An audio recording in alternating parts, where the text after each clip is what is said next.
everybody. I want to welcome you to the Haas Fam Farm, and I am here this morning with my husband, Jordan. With a cuppa. We've both got our cuppas, and we decided it was time to sit down with you, literally, and have a cuppa and talk about who we are, why we decided to move to the UK, and just give you a bit of background on us as a family. So thank you to those who are subscribing and follow along. Please subscribe, please like, and let's get into it. So who are we, Jordan? Well, where are we from? We started in the South in the United States in a state called Arkansas, which is right next to Texas. It's not called Arkansas. So many British people think it's Arkansas. It's spelled Arkansas. It is spelled that way. It's a legitimate thought that it would be said that way, but it's called Arkansas, and it's basically northern Texas. We have a lot of the same values as Texas people, and then Starre and I met in high school. Gosh, that was 20 years ago, I guess. Was it, or was it longer? A little bit longer. Yeah.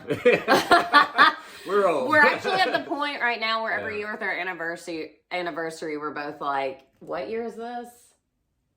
What year is it? I think that this was our 15th. I think it's 16 next year, yeah. That's so funny. Anyway, so yeah.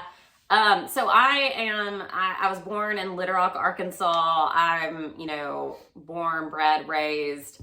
I am a Southern woman. A lot of you have been like, I detected a Southern accent. Yes, that's because you do. I am very Southern. I'm raised with Southern values, just in the idea of like, I like to think of my house as an open screen door. That's a very like Southern thing. We like our friends to just be able to pop in, pop over. I think popping in and popping over is a British saying as well.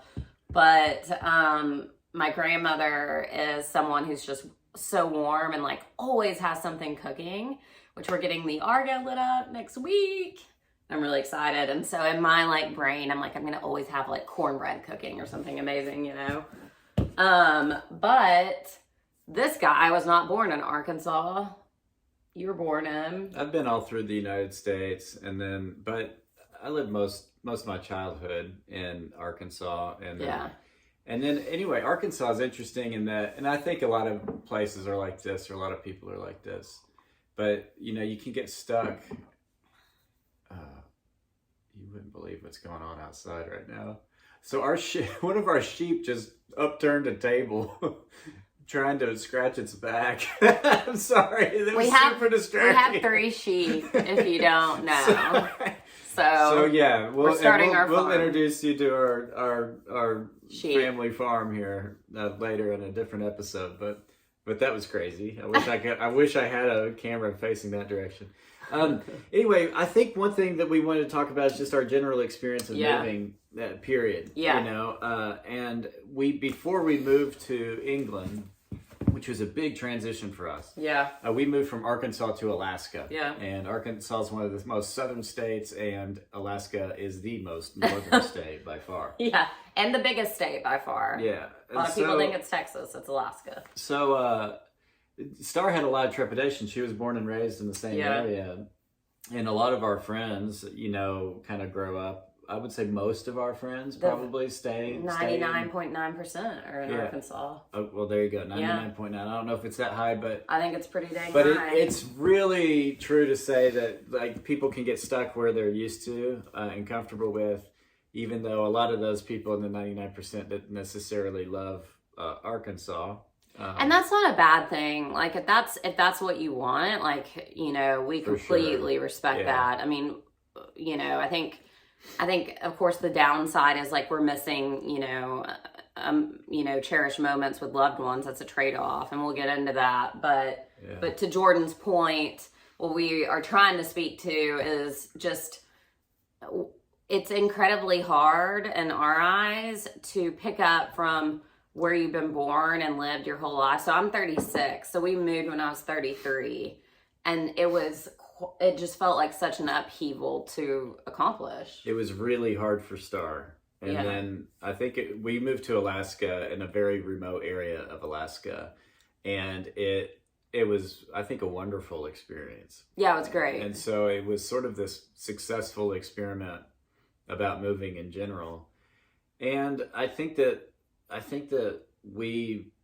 I guess now it would be like, why England? Why did we start thinking about Europe and England? And well, we're high school sweethearts. Sorry, I am also a horse exerciser, so I'm about to go ride some horses. That's the answer to why England. Horses are everywhere, and it's like I feel like I've died and gone to heaven every day. So just really quickly, Jordan did live in Alaska as a kid because his dad's a psychiatrist, and there's a lot of depression there because there's like 4 months with basically no sunlight. And so when we got married crazy young. Had the best wedding ever. We still have people who come up and are like, Starre, you had the best wedding I've ever been to. We partied good. We partied. I mean, my dad, I probably shouldn't share the figure of how much that wedding was. It was a lot. It was a lot. And what kills me is like, he was always like, you can either have this money or you can have this wedding. And at the time, I was 21, y'all. I wanted to be 21 at my own wedding so I could legally drink alcohol. So stupid. I don't even drink that much. But that's how young we were. So that means Jordan was 23. I was pretty in love. Yeah, we were very in love. I've only dated... Back then. Yeah. I've only dated one other person besides Jordan. And how many for you? One or two? I don't know. One or two? One or two, maybe three. I don't think three. Two, I guess. I don't know. Anyways, so Jordan took me to Alaska early in our marriage, and we kind of fell in love with it. And we're very outside of the box thinkers. And you know what we should talk about is driving. That's where I'm headed. Okay. And maybe the mountain too. Flat Top Mountain. Oh gosh. So why don't you tell them about it? So I found out the hard way. There's a mountain in Anchorage, Alaska, called Flat Top Mountain, and it's a really popular hiking destination because it's pretty easy to hike up and down, but it's a full-size mountain. And at the top, that's the name, it's flat, so you can kind of walk around, and it's gentle when you're up there. Gentle. However, I found out that just because you can walk up a mountain, Starre has some kind of fear of heights. Yeah, except when I'm jumping horses. But just because you can walk up a mountain does not mean you can walk down a mountain. It apparently does not mean that, no. So Starre just froze. I thought that we might have to call a helicopter to get her from the top of this stupid mountain. But like, I guess I was able to kind of partially carry you down. We were a lot younger then, so. Yeah, and Jordan also, you might find this of interest, Jordan actually is a rugby player. He's retired now. But he played rugby in America, which that surprises a lot of people because, you know, a lot of people don't realize we have rugby. So we are big time rugby fans, and Jordan was in really good rugby shape for that mountain climb. Yeah, I needed to use every bit of that energy, yeah. So backing up from that, so we get to the airport, we have zero plans. I mean, so Jordan is actually a fabulous trip planner. I mean, fabulous, which means I'm spoiled because I don't plan the trips. Like, I just agree to go and I don't worry about anything, and I just go along for the ride because he's never failed me, you know? And then I think we're both like really into just people and culture and stories, and we have a platform on TikTok called the Haas Fam with over 35,000 followers, and we've made friends, and we're starting to go visit them in England, and we're about to go to Bath in November to do that. But we landed in Alaska, rented a car, and just started driving. We drove 4,000 miles. Oh, wait. No. Okay. The first time. You mean when we went to Alaska? Okay, yeah. Gotcha, sorry. That's another story. A little preview is to drive from Arkansas to Alaska is a 4,000-mile drive. Which I did by myself once because I'm tough. That's women's empowerment right there. Yeah. So we just drove. Oh, and you're talking about when we found hope. Yeah, yeah. So there's not many roads in Alaska. So guess what highway number we were on? Highway 1. Yeah, but Highway 1, the stretch, it's on the Kenai Peninsula, it's known as one of the most beautiful highway stretches in America. And it is. I mean, it's unbelievable. Yeah. You're literally driving with beautiful mountains, like to your left. Well, they're all over, but at one point they're on your left, and then a part of the ocean, turning an arm, is on your right, and there's literally like beluga whales coming up. I mean, it's unreal. So we're driving, we're young, we have no plans. Did we book a hotel? No, we don't even know where we're going. So it starts to get dark. And now looking back, now that I'm older and I've lived in Alaska and I know the dangers of Alaska and how you can get stranded, oh my gosh, like what were we thinking? I remember from when I was a kid that bed and breakfasts used to be like a thing where it was a legitimate bed and breakfast. I don't know if they have those in the UK, but in the United States, you used to stay the night, and then the host would cook you a breakfast. Yeah, and I thought that it might still exist in Alaska, so we called Black Bear B&B, which is in Hope, Alaska. They didn't Population have any, maybe 100. They didn't have any room, but they got us another cabin. Yeah, it's a great community. Yeah, and then we stayed there, but then we ate breakfast at Black Bear B&B. It was pretty great. Yeah, and so I remember I bought this postcard of Hope, Alaska. I was an accountant at the time. So not what I meant to do in my life, but I kept this postcard at my desk for years. And and then when COVID hit, Jordan, we were in a place, I was working remotely. I'd switched careers. So I was working for an organization called Vote Run Lead, which is the nation's top nonpartisan women's political training organization. And I was working remotely anyways. And so COVID hit. And I'm a terrible homeschooler, and we didn't know what to do. And Jordan came up with this like brilliant, or should I say brill idea, which was, well, if we can work remotely, why do we not work remotely from Hope, Alaska? Yeah. And they had this fabulous school. And so Jordan was like, all these Airbnbs aren't getting rented out. Maybe we can rent one. And we did it. Well, they're not getting rented out in the winter. Yeah. That's right. Yeah, because in the summer, the Hope is extremely busy, but... Not during the COVID summer, though, as much. Yeah. We came in July. Anyway, so we rented a cabin for 5 months. And then at the end of that 5 months, we had a... So we spent the first school semester of COVID, basically, in isolation from all people, almost, because we were in Hope, Alaska, which has about 300 residents. Let me put it into perspective for you. It's 2 hours from a supermarket, so that would be in Anchorage, Alaska. It's an hour and 10 minutes from a petrol station or gas station for the Americans listening. So when we left, we were approached and we were basically offered to buy our dream home in Hope, Alaska. And we did it. So we went back to Arkansas. We packed up shop. Jordan sold a business for 6 months, and we went and we did it. Yeah, and we can post some pictures of the dream house if we can do some good video editing right here. So hopefully, maybe a short. I'm thinking a short. I'll do an Alaska short.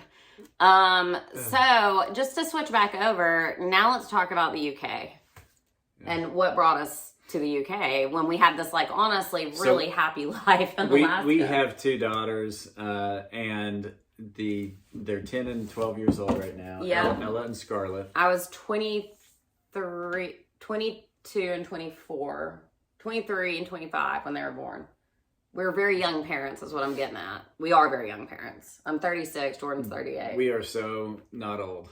Yeah, we're so not old. So anyway, I think that a big thing for us was it's almost an extraction from this mindset of it's hard to get out of Arkansas, which was where we were raised, but also the mindset and the mentality of Americans, as particularly Southern Americans, I'd say is very isolationary in regards to we don't see the rest of the world. Yeah. Like the planet is the United States, and then you know you don't think much about any other country at all, and so you have a very limited perspective. I mean, we can't say that about every single American, but for sure not. But Jordan does have by a and point.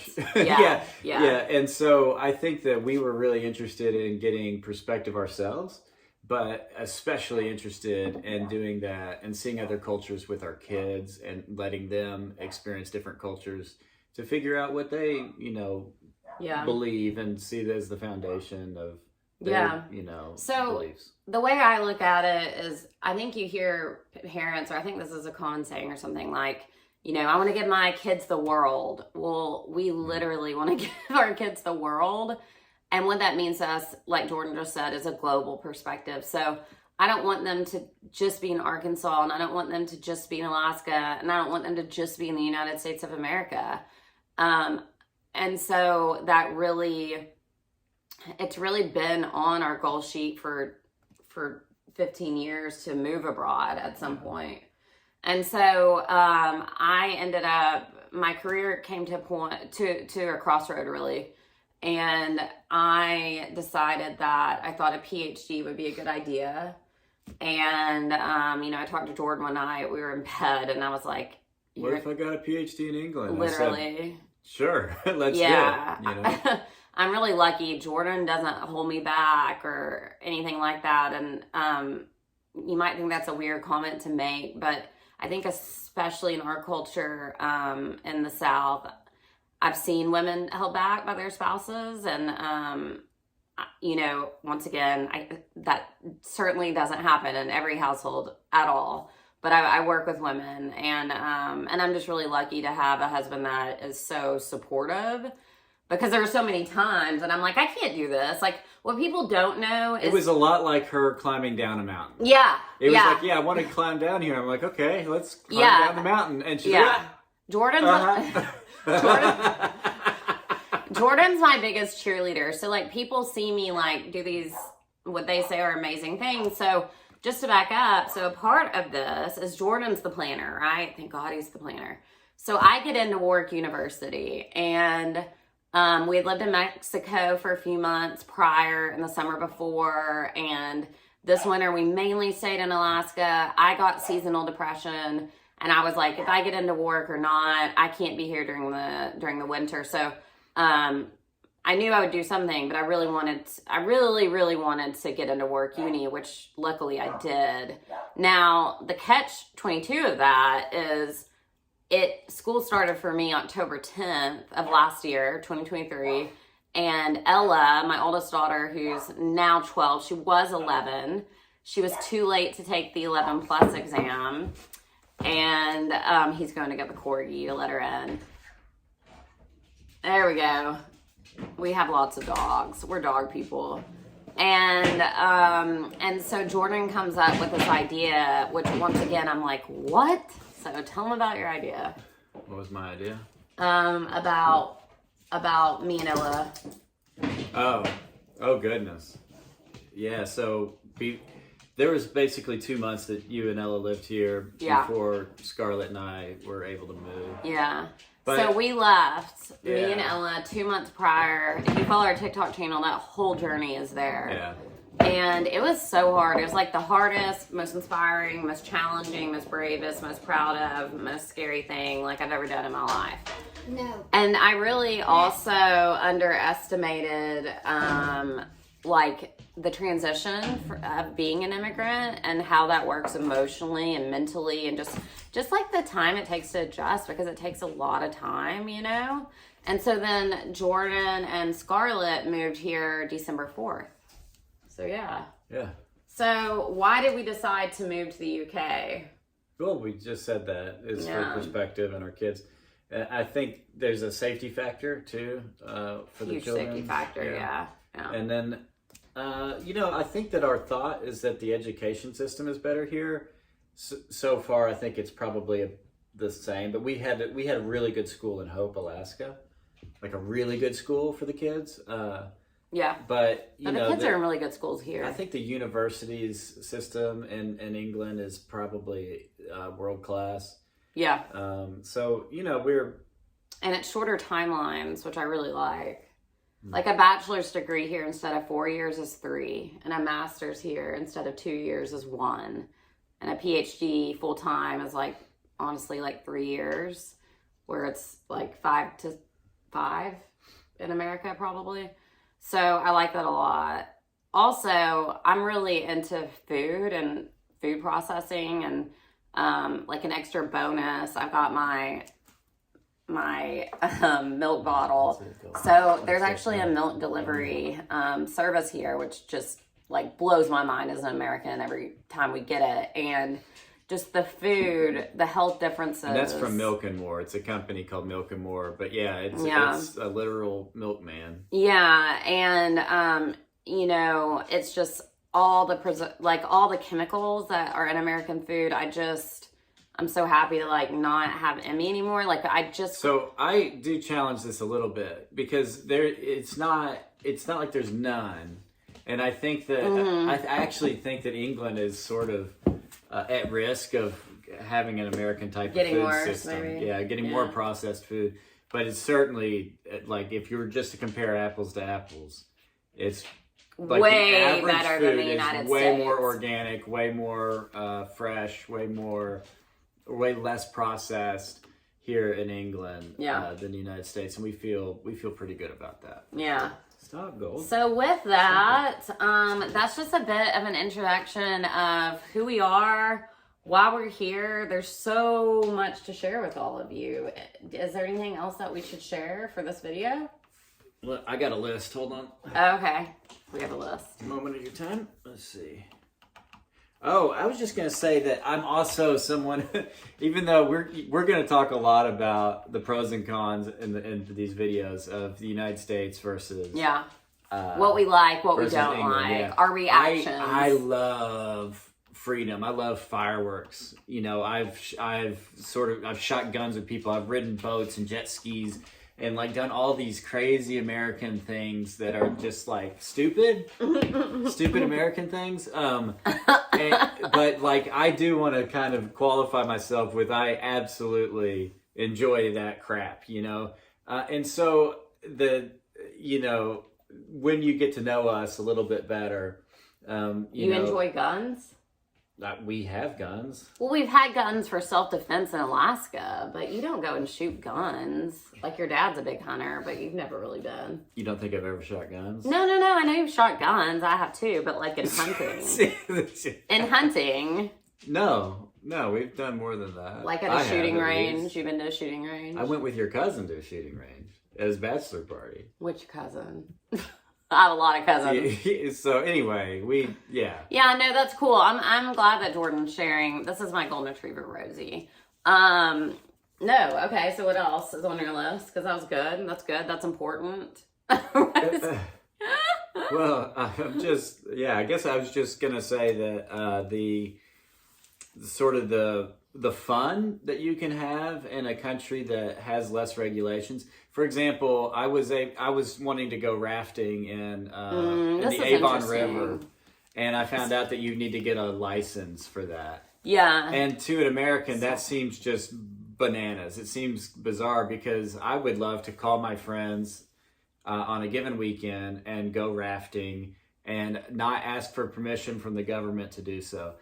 That's something that I'm used to, and is a perfect example of some of the benefits of the American system. Yeah. You know, in that regard. And I would do that so many times in Alaska as an example. Now, yeah, I agree. The driving here is really hard. So I'm left-handed, and I was like, I'm left-handed. I've got this. This is going to be so simple.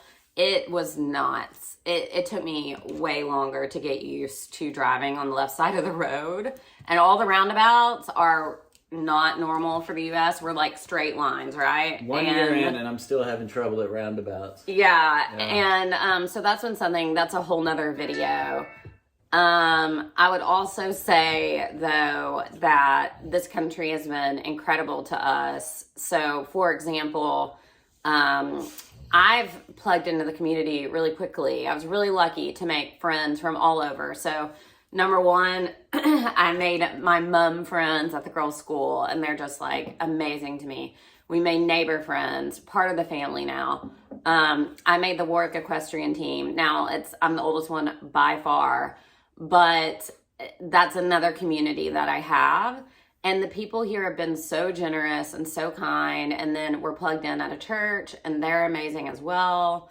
I think like the stereotype that like British people are rude is just incorrect. I mean, I can't think of someone that's really been rude to me here. I didn't know that was a stereotype. Yeah, it is. Actually, I would say that they're like extremely polite, but then the rudeness comes out through polite mannerisms too. So like that's a strange thing. I don't know. I haven't prepared like how to explain that, but if you're from England, you probably know you can be polite in a sarcastic way that is, you know, a bummer for me because I don't understand any subtleties of culture. I mean, I'm an absolute caveman. I'm a linguist, so that's what I do. I think a good ending part for this video is we got to talk about the NHS. We got to talk about the NHS. That's going to have to be a whole different video.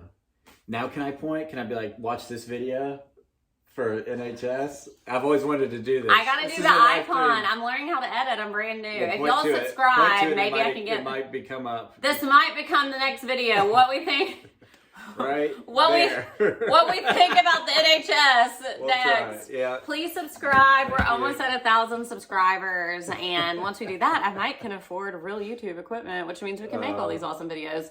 But honestly, just thank you for being here. We just hope you get to know us, and please ask us questions. Questions would be great. We would love that. Happy to answer. Yeah, and I mean, every day I just look, the countryside is just absolutely freaking gorgeous here. And my mom called the other day and she was like, Starre, you're so blessed. I mean, like, where you lived in Alaska was stunning, and where you live now is stunning. And I'm like, I know. Like, I go and I ride horses all around the country, and I go on runs, and every time I run, I'm just like looking around. I'm like, this is a dream. She is living her dream. Oh my gosh, I love it here so much. It's just unbelievable. So if you want to follow our Alaska journey, you can really find that on Instagram. So my handle for that is Starre Haas. Link below. Link here. I'm teaching her how to do YouTube. And then if you want to see our entire journey moving from Alaska to here, that's on TikTok. Yeah. Link here. The Haas. It's all the way I just blanked there. out. It's the all Haas, the way down there. So you gotta figure out where to put your fingers. All the way down. Link here. Wait. Link here. All right. Link here, right? No, the links are all at the very bottom. It's below the screen, below the video. So you want your finger all the way down there. Oh, okay. The Haas. The Haas Fam. It's really hard for me switching over from being a TikTok creator to a YouTube creator, okay? So I need y'all's help. I didn't know the links were below. Are you sure? Oh, yeah. Okay. They do that all the time. See, Scarlett knows. I didn't know that. Okay, the links will be in the descriptions below. And then please subscribe here. We really want to hit 1,000 followers by the end of the week. And on that note, I think we're done. So thanks for listening, and have a great day. Talk soon. Yeah. Peace out. Talk to you later.